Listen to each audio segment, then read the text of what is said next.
The tanking spec for a warrior is Fury. Under no circumstance you will ever go prot. It is other garbage, Shield Slam is a worthless ability, it doesn't scale with anything, and half the prot talents are useless, and the useful prot talents are early on anyway, so you can go Fury and take all the good talents too. Just for a little perspective, to make Shield Slam viable in Season of Discovery, they had to buff the threat 4 times, and they had to put attack power scaling on it on top of that. That is how useless Shield Slam is. So no, we are not gonna go prot, we're gonna go Fury.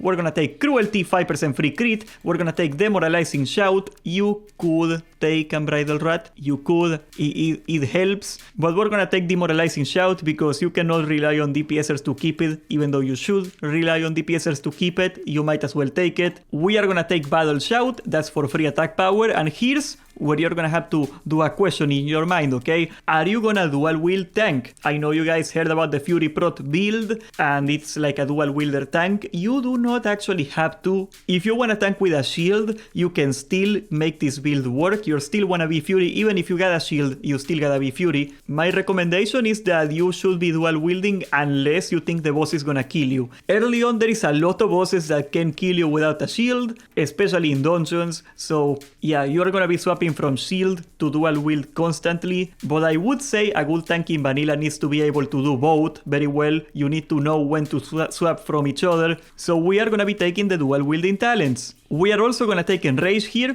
We are gonna get crit quite a lot and 25% damage. That's absolutely bonkers. We are not gonna go for defense cap. We're gonna talk about that later. So yeah, 5 points in Enrage. We're gonna take 1 point in Death Wish and 4 points in Dual Wield. Then we are gonna take 5 points in Flurry, 30% attack speed, super boosted talent, insane for threat and for rage and for everything. And then, of course, Bloodthirst. Bloodthirst is 45% of your attack power. Even without any of the bonus threat of a Shield Slam, this thing will absolutely do more damage and more threat than a Shield Slam. A Shield Slam is barely like 600 threat, and a Bloodthirst is gonna do like 1200 damage. So yeah, you can do the math. It is not even close. Now, after this, we are actually gonna go prot. Now, there's gonna be two takes here. Some people like going for defense. I personally recommend that you go for shield specialization. Once again, I as a tank rely on shields a lot sometimes. If you are not in a top guild in the world, if you're not like the super try-hardest person ever,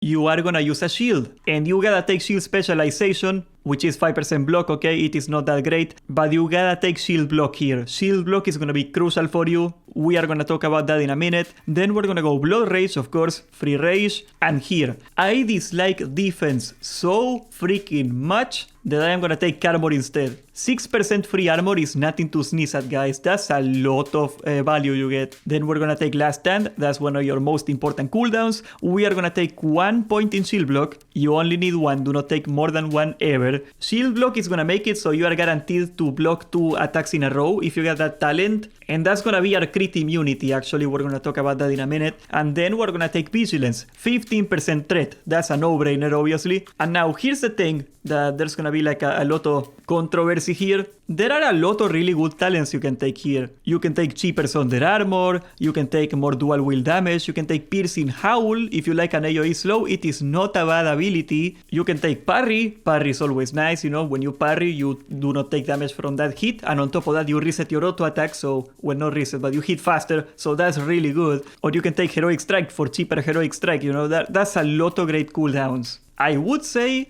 I would rather take dual wield because your offhander is damage is threat, and also it is rage, and rage is really nice. So that's always going to be good value in any situation. Then you got these 4 candidates over here. Personally, I never take Heroic Strike because if I am doing Heroic Strike it's because I got excess rage, so making it cheaper doesn't really matter when I already got too much rage. Thunder Armor is also not that great because we got 2 abilities before Thunder Armor that go. So where I like putting my last 2 talents, and this is a personal choice, I actually like taking all the armor points. 10% armor bonus. Why would I do that? Because I am gonna get crit no matter what I do. If I take 2% parry, that is 2% less chance that I get crit, but all it takes is getting crit once, and that can do a lot of travel for you. That's gonna be really nasty. A little defense is not gonna make me crit immune. You need a lot of defense to be crit immune. So the only way I can reliably survive if I get crit, and you will get crit, is to get more armor. That's pretty much all I can do. If you were exceptionally try hard, you could do something like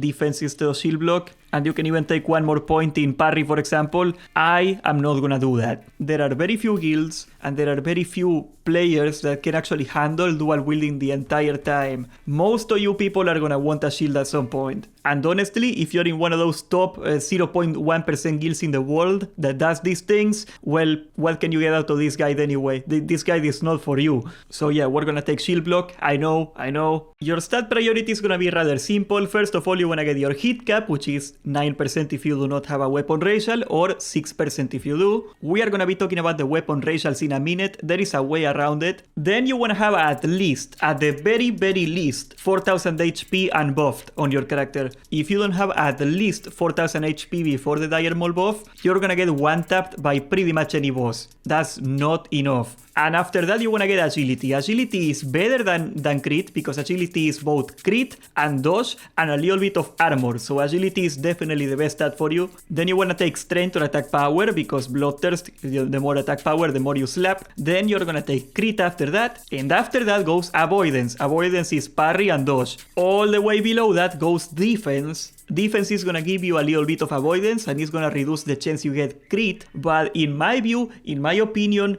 unless you go for the cap, and you never go for the cap, defense is not that useful, because all it takes is that you get crit once, and if you cannot reliably survive that crit, you're gonna die anyway. So since we are not going for the cap, you should actually focus on surviving the crits, because you're gonna get crit eventually no matter what. Now, to talk about the defense cap and why I think the defense cap is bad. If you are fighting a boss that will kill you if it crits, you already got shield block. What is shield block? You pop it and you get a guaranteed 2 blocks, because we take the talent, remember? If you block an attack, it cannot crit and it cannot crush. That's the other thing about defense. Defense does not prevent crushing blows. Crushing blows are like a smaller crit that bosses can do to you. But if you're in that situation where you don't want to get crit, just pick up a shield. You sacrifice so much damage to take defense cap that you're gonna beat a dual wielder with defense cap every single time. So yeah, just take a shield if you want to. Defense cap is griefing. You're gonna get a lot of defense passively too anyway from your tier gear eventually. But yeah, defense cap is worthless. This is the other thing about tanking in vanilla. Just take a stone shield potion. That's 2000 armor. You can just keep them on you at all times in the fight. Those two things, and it's very unlikely you're gonna get one shot even without defense cap. So yeah, that's what you do. Your rotation is also stupid simple. First of all, you wanna make sure that you got Thunderclap and Demo Shout on the boss.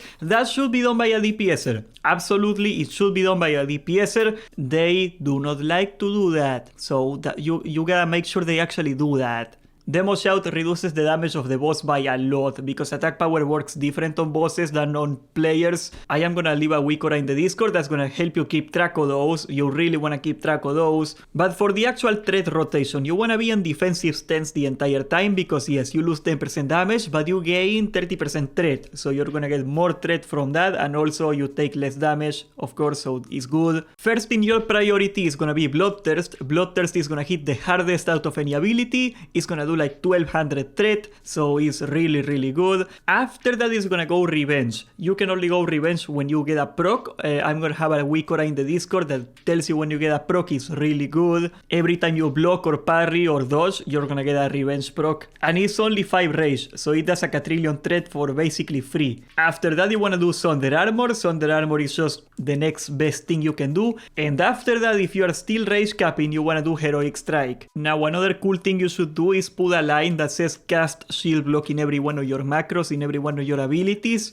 because it's not on the GCD. So if you do not have a shield on you, it's not gonna do anything if you're dual wielding. But if you get a shield on you, it probably is because you really don't want to get crit in that fight. And if that's the case, keeping shield block up every time you do anything, just making sure that you have it, cannot go wrong with that. You should definitely put that line in every single one of your macros. One thing you're gonna learn about tanking bosses is that you're gonna have usually way more threat than you can spend, okay? The bosses hit you so freaking hard that they're gonna be rage capping anyway, and that's eventually why dual wielding takes off, because if you got Heroic Strike queuing the entire time, your offhand is gonna not have a miss penalty, and you're gonna get no glancing blows, so yeah, that you're gonna outscale. But you can do this rotation with or without a shield, it doesn't matter, it's great. That's gonna be up to you. Then you got 2 defensive cooldowns. One of them is gonna be Last Stand. You pop this and you get 30% more HP. That's very important When you're about to die, you get like very, very low. You're like, oh my god, I'm gonna die. You pop this one. That's the emergency cooldown. Shield wall, however, is just a damage reduction.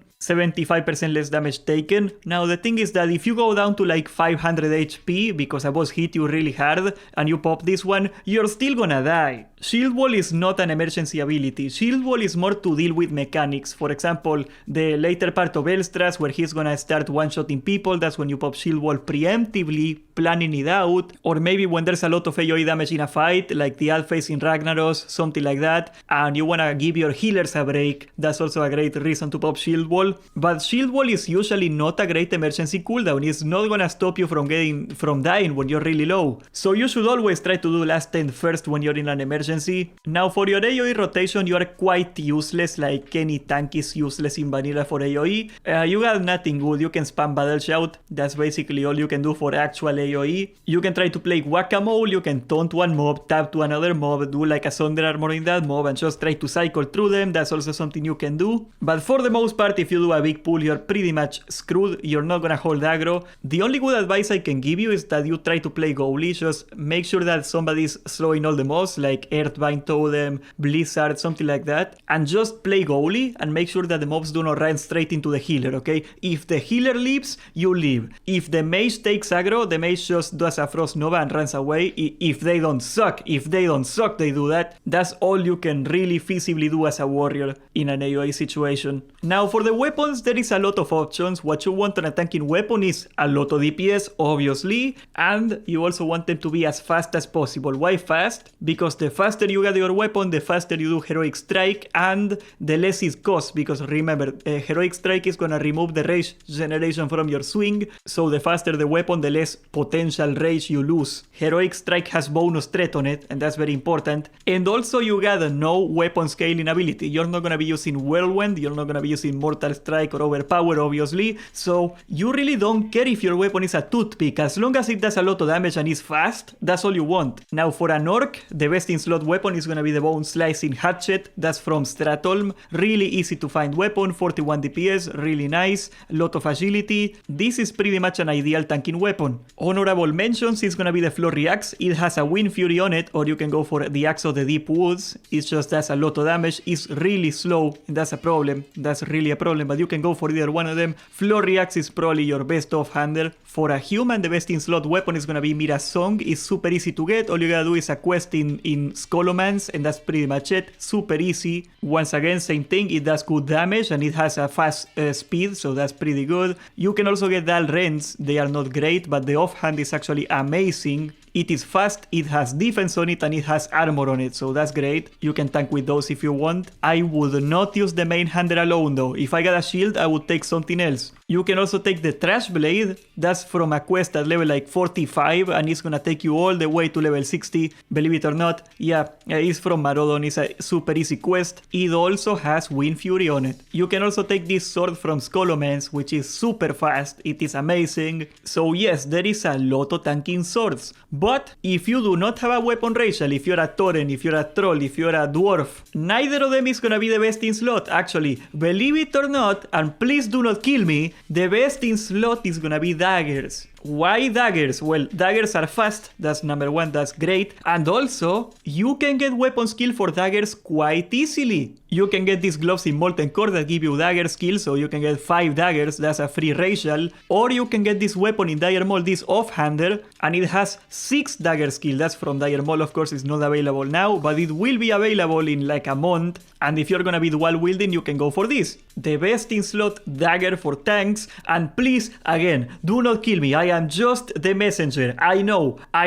That's gonna be the Fell Striker, okay? The weapon from Ubers, the super rare weapon from Ubers. It does 45 DPS, which is absolutely insane. The weapon speed is really nice. And it's gonna give you guaranteed crits for 3 seconds. That includes all your abilities. That includes Bloodthirst. So this is by far the best threat you can get. Now, are you gonna get this out of a rogue? Are you gonna convince a rogue to let you get this weapon? I wouldn't want to be that guy, but yes, in theory, Fell Striker Striker is the best weapon you can get for tanking. There are some honorable mentions. You can get Alcor's Sunrazor, that's a BOE weapon. You can pick it up, it's super expensive probably, but you look at that. That's a lot of damage. And it has fire resistance, of course, which is also nice for Molten Core if you're gonna be tanking. You can get the Scarlet Chris, that's also a BOE that's really easy to get. You can get the Skinner from the Beast in Ubers. This weapon is usually pretty easy to get and not a lot of people want it. And you can get this Dagger, the Bone Scraper, that's from Baron Rivender in Stratholm. So you also get a lot of options for daggers if you want to get them. Now the shield is actually going to be the easiest part of this video because there is only one shield in the game that matters, and that's going to be the Draconian Deflector. 2100 armor,